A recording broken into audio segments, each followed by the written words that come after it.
వీటిలో కుటుంబ సభ్యులందరూ ఉంచుకుంటాం ఒకసారి సహా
ఎంతో మంది అనుకో ఉంటారు. వచ్చారా?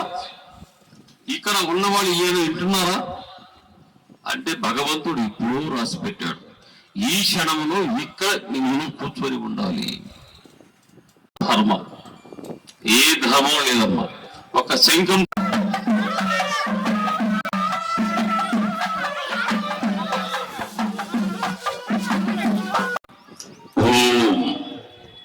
ఓంకారం ఎప్పుడుతుంది మన ధర్మంలోనే శంఖం ఉపయోగిస్తాం.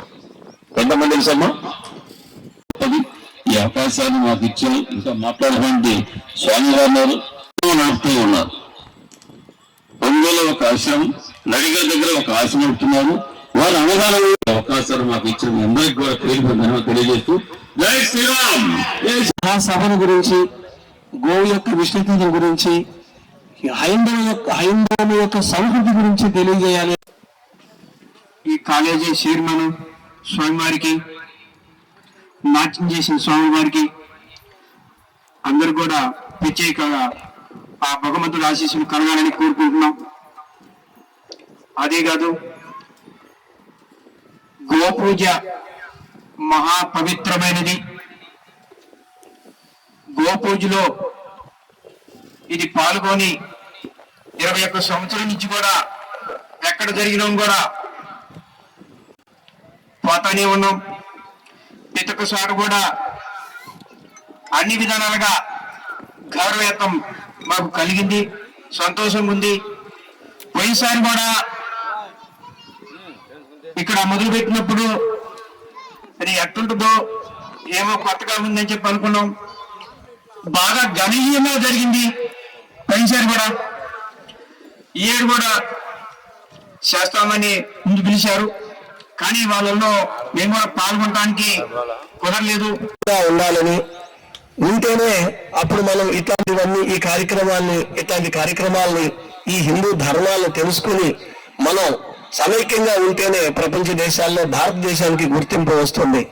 ఈ సందర్భంలో నేను అడగంగానే నాకు అందరూ సహకరించారు. నా మిత్ర బృందం కానీ, నా స్నేహితులు కానీ, నా బంధువులు కానీ, అలాగే నా శ్రేయోభిలాషులు కానీ, నా ఆత్మీయులు కానీ, అలాగే ఈ యొక్క సభ ఈ మంగమ్మ కళాశాలలో జరగాలని కోరుకోగానే, నేను అడగగానే మా వెలుగు వెంకటేశ్వర్లు మంగమ్మ డిగ్రీ కళాశాల ట్రస్ట్ బోర్డు సభ్యులు, కార్యవర్గం మొత్తం కూడా నాకు అనుమతినిచ్చి ప్రోత్సహించినందుకు ఈ సందర్భంగా వారందరికీ మరి అమ్మవారి కాడ అన్నదానం చేయటం జరిగింది.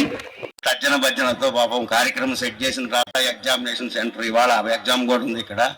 దాని విషయంలో వాళ్ళు చాలా తర్జన భర్జన చేసుకున్నారు. అయినప్పటికీ కూడా మన పాంప్లెట్ కొట్టి స్వామీజీని అందరినీ ఆహ్వానించున్నాం. చెయ్యాలనే సంకల్పంతో దృఢ నిశ్చయంతో ఈ కార్యక్రమం చేశారు.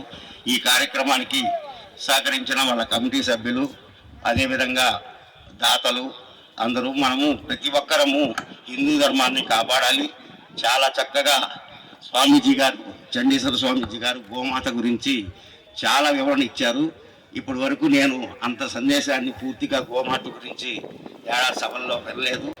అదేవిధంగా భైరవేశ్వరానంద స్వామి, శుభోదయం స్వామీజీ గారికి, ఈ కమిటీ సభ్యులందరికీ, ఈ కార్యక్రమంలో పాల్గొన్న అందరూ భక్త మహాశైలుకి, మీడియా మిత్రులకి నా కృతజ్ఞతలు తెలియజేస్తున్నాను.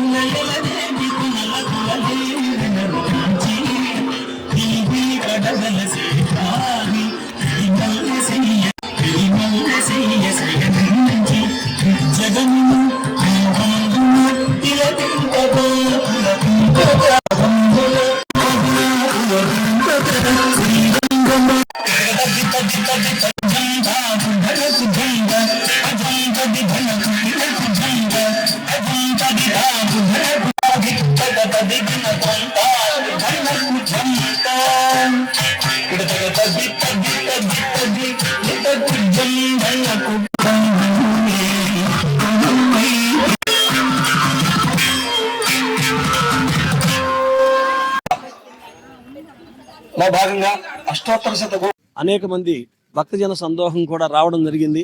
వారందరికీ అన్నప్రసాదం ఏర్పాటు చేయడం జరిగింది. హిందూ ధర్మాన్ని ప్రతి ఒక్కరూ కూడా ఈ సందర్భంగా నెమరు వేసుకోవాలండి. హిందూ ధర్మం అంటే హిందువులంతా సమైక్యంగా ఉండేటువంటి సనాతన ధర్మ పరాయణం. అంటే మంచి ధర్మాన్ని ఆచరించడమే హిందూ ధర్మం యొక్క గొప్పతనం.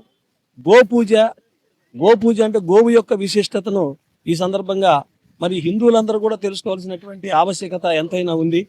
గోవు లేని నాడు ఈ యొక్క గోమాత లేకపోతే భూమాత లేదు అనేటువంటిది ఉంది. గోవు లేకపోతే మనమే లేదు. గోవు యొక్క విశిష్టత, ఆ యొక్క గోవుకి సంబంధించినటువంటి నెయ్యి కానీ ఉత్పత్తులు కానీ మానవ సమాజంలో ప్రతి మానవుడికి ఎంతో ఉపయుక్తకరంగా ఉంటాయి అని చెప్పేసి తెలియజేసుకుంటూ, అలాగే ఈరోజు ఈ యొక్క కార్యక్రమానికి దామచర్ల జనార్దన్ గారు ముఖ్య అతిథిగా హాజరు కావడం జరిగింది. అలాగే శ్రీ శ్రీ చండీశ్వర శర్మాజీ మహారాజు గారు, మేదరమెట్ల వేదాశ్రమ వ్యవస్థాపకులైన మేదరమెట్ల, ఆ తర్వాత భైరవ స్వామీజీ గారు, ఆ తర్వాత శుభోదయం స్వామీజీ గారు అటెండ్ కావడం జరిగింది. వీరందరూ విశిష్టత గురించి చక్కగా ఉపన్యాసం ఇవ్వడం జరిగింది.